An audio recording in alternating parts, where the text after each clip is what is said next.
جی السلام علیکم ورحمۃ اللہ وبرکاتہ دوستوں، میں ہوں آپ کا دوست نثار جاوید۔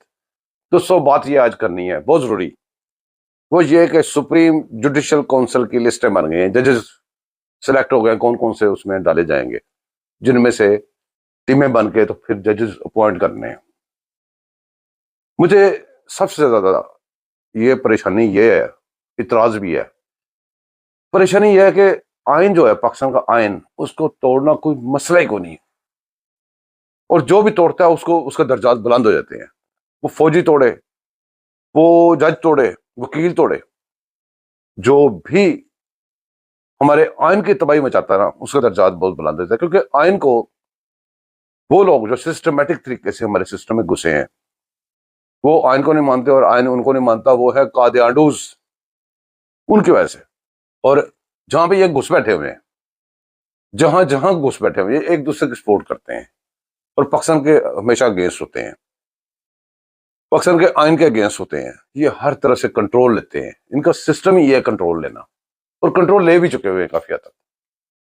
آپ میجورٹی میں ہو کے وہ منورٹی میں ہو کے وہ اتنے سارے ہو کے آپ کے میجورٹی کی ایسی کی تیسی کر چکے ہوئے ہیں، جہاں میں مرضی چیک کر لیں۔ مجھے اعتراض کیا ہے؟ مجھے اعتراض یہ ہے کہ جسٹس منیب، بورا باندر منیب، آئین شکن، اور جس نے کبھی آج تک آئین کی کوئی بات نہیں کی، اور ایک منصور جو ابھی بھی عمرے کا ڈرامہ کر کے آیا، یہ لوگ جو آئین شکنی کر چکے ہیں، وہ والا فیصلہ لکھ کے ری رائٹ کر چکے ہیں، وہ ثابت ہو چکا ہے۔ دو ان کے ساتھ جو بینچ میں بیٹھے تھے لوگ، دو جج، انہوں نے لکھا کہ انہوں نے آئین شکنی کی ہے، اور بہترین چیف جسٹس جانے والا فائز صاحب، وہ بھی لکھے گیا کہ آئین شکنی ہوئی ہے۔ لیکن ہمیں ایک بات کی سمجھ نہیں لگتی کہ بندیال تھا، وہ کنجر اس کو کہنا چاہیے، وہ اتنی بغیرتیاں کر کے گیا ملک کے ساتھ کہ کنجروں سے بھی اوپر وہ کر گیا ہوا ہے۔ اس بندیال نے لکھا، جس نے قاسم سور نے، اسلامی ٹچ والے نے اسمبلی وہ رولنگ دی، اور عمران خان نے اسمبلی توڑی، سارا کچھ ہوا، آپ کو یاد ہی ہے سارا۔ بندیال نے کہا جی کہ آئین کو انہوں نے ڈیمیج کیا، آئین سے کھلواڑ کیا، فیصلہ لکھا ہوا ہے، لکھ کے دیا ہوا ہے، تو لیکن اس کی سزا نہیں جاری کی، سزا نہیں جاری کی۔ سزا جاری کی ہوتی تو پاکستان آج سکون سے ہوتا۔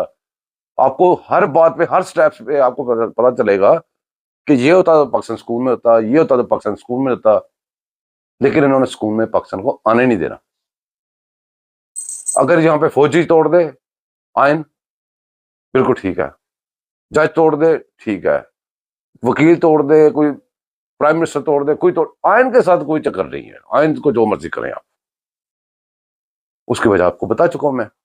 اب یہ منیب اور وہ، جب ان کو یہ اوپر سے اٹھ کے نیچے سے والا جو جج ہے، وہ یحییٰ افریدی، وہ بن گیا چیف جسٹس، یہ فارغ ہے۔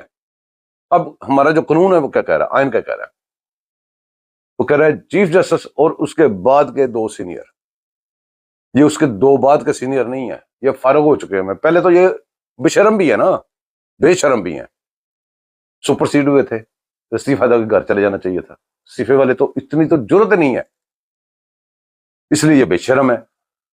اور یہ اب تینوں میں یا نہ تیروں میں، یہ صرف بینچوں کا حصہ بن سکتے ہیں بس۔ اس میں کلیئر کٹ لکھا ہوا ہے کہ آپ جو چیف جسٹس اور اس کے بعد دو سینئر، اس کے بعد کے دو سینئر گن سکتے ہیں، ان کو نہیں ڈال سکتے۔ جو بھی ہماری حکومت کے جو لوگ ہیں، جو اس کو ڈیل کر رہے ہیں، محکمہ قانون، وزارت قانون، جو بھی کہہ لیں، سب سے پہلے اس کو جا کے اس بات پہ اعتراض اٹھانا چاہیے کہ جناب یہ دو لوگ نہیں بیٹھ سکتے۔ ادھر صبح جا کے لکھ کے دینا چاہیے کہ جناب محترم چیف جسٹس آف پاکستان، کنجرا نو کڈو، کنجرا نو کڈو، کنجرا نو کڈو، نہیں تو پاکستان نکل گیا ہے ہر پاسوں، آئین شکرا نو کڈو۔ اور انہوں نے دیتے ریفرنس بھیجو، ان کے اوپر ریفرنس بھیجو، ان کو فوری طور پہ ریفرنس بھیج کے ان کو جا کے لمحہ پالو، بس سیدھی گل، سوکھی گل۔ دوستو دعا میں یاد رکھنا مینوں، تے چینل کو سبسکرائب کرنا، لائک کرنا، شیئر کرنا، کوئی ہور خبراں لب کے پھر ملنے انشاءاللہ، گپ شپ مارنے ہیں، لیکن اے تسی بھی رولا پاؤ۔ منیب چٹا، بورا باندر تے منصور، اے دو بندے کسی بھی چیز کا حصہ نہیں ہونا چاہیے، اور انہوں تے ریفرنس جانا چاہیے، اے تسی بھی رولا پاؤ۔ اللہ حافظ۔